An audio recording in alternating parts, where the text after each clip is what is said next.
Peace and love again, fallen angels.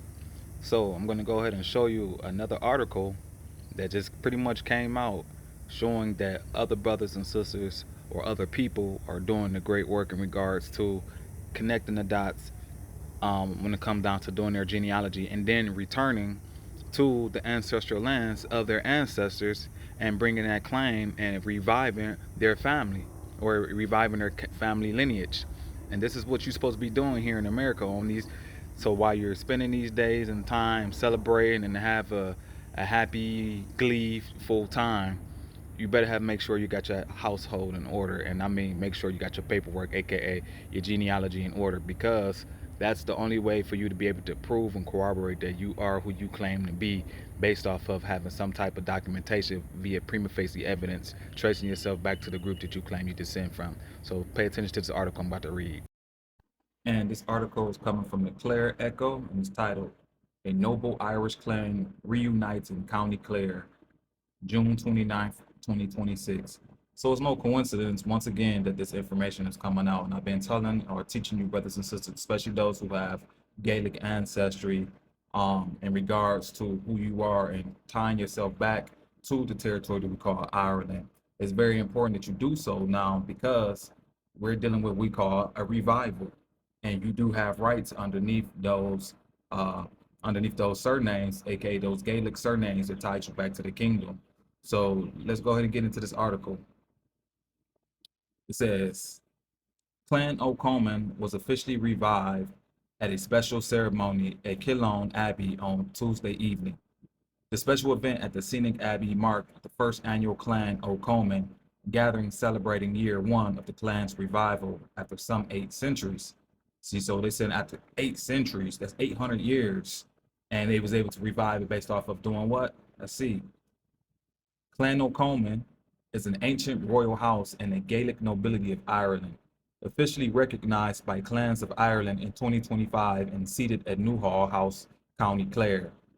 The clan's documented pedigree has been endorsed by three independent scholars of Gaelic Ireland: Reverend Dr. Patrick Nugent, the foremost living authority on the Gaelic clans of Clare and author of the Gaelic clans of County Clare and their territories, supports the view that the O'Coman was a major clan of early medieval Clare that declined to minor status as the Dai-Kais rose to power.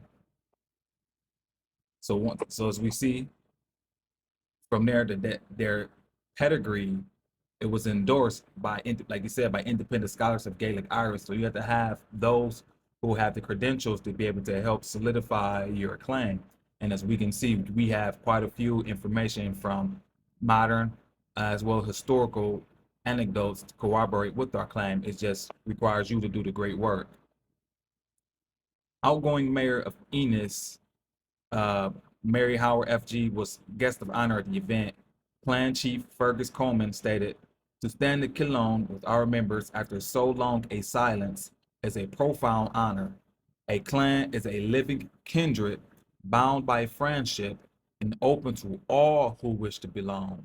We remember those who came before us, and we commit ourselves to the generations still to come."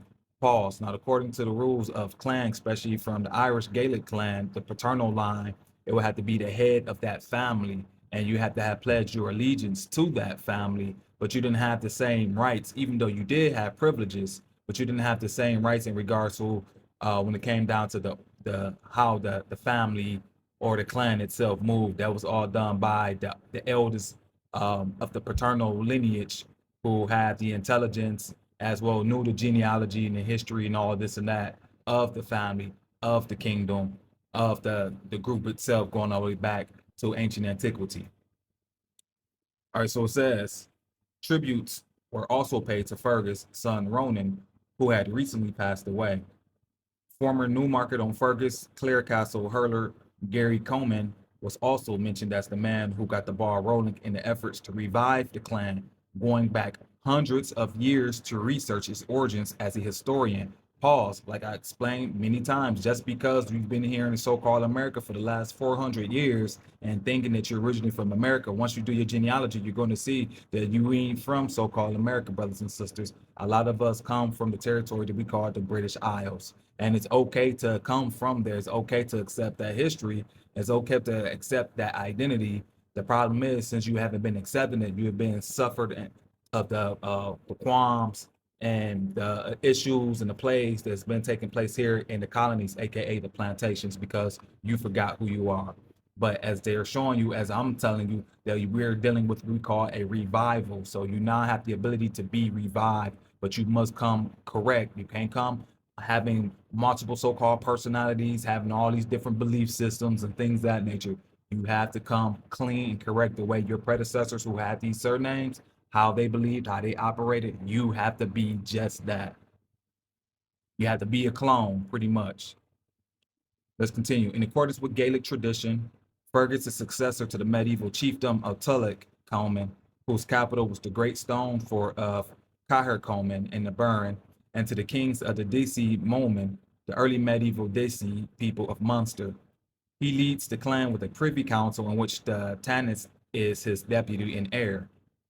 In keeping with that lineage, the clan plans the formal inauguration of the chief next year at Tully Coman in the Burren, the ancient mound near Cahir Coman, where the chiefs of the kindred were invested.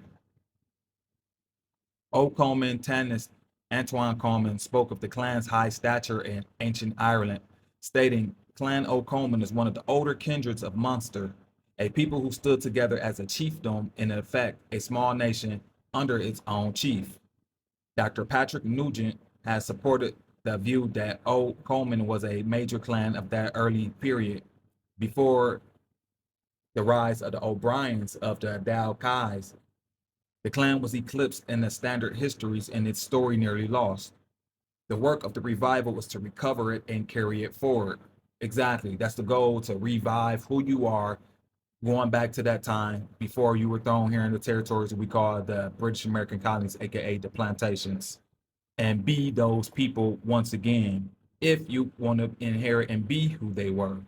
Many of you don't want to do so, and that's fine. But for those who actually have that right, give them an opportunity, aka your children, your posterity. Allow them to know who they are, because once you realize they are truly the ancestors reincarnated, who just pretty much been waiting for you to actually put them back into the position that they fell from, and only you can do that based off of your memory. So it says, speaking to the Clare Echo afterwards, Antoine highlighted the importance of remembering Ireland's past.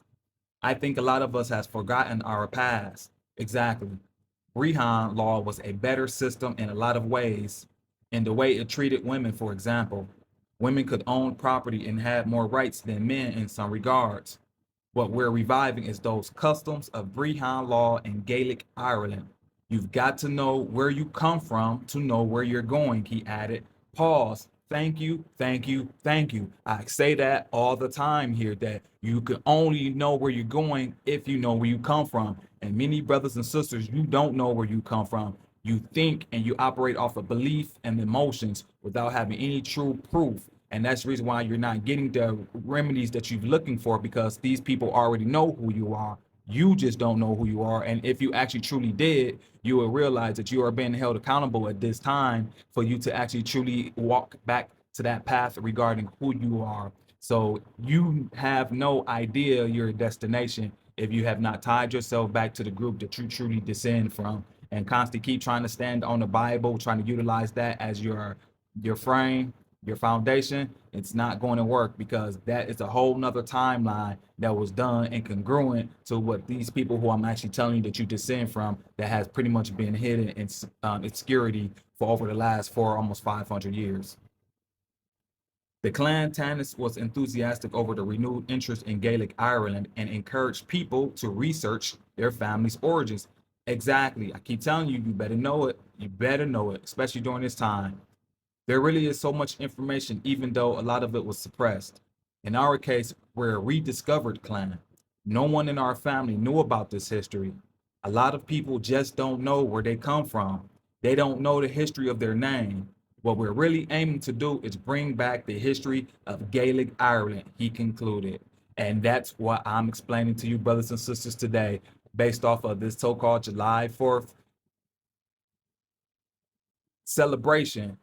We're reviving you as the Gaelic people, going back to the time and the territory that we call time immemorial. All right. And you do have that right to be these people if you do what's required, and that is acceptance. So, with that being said, peace.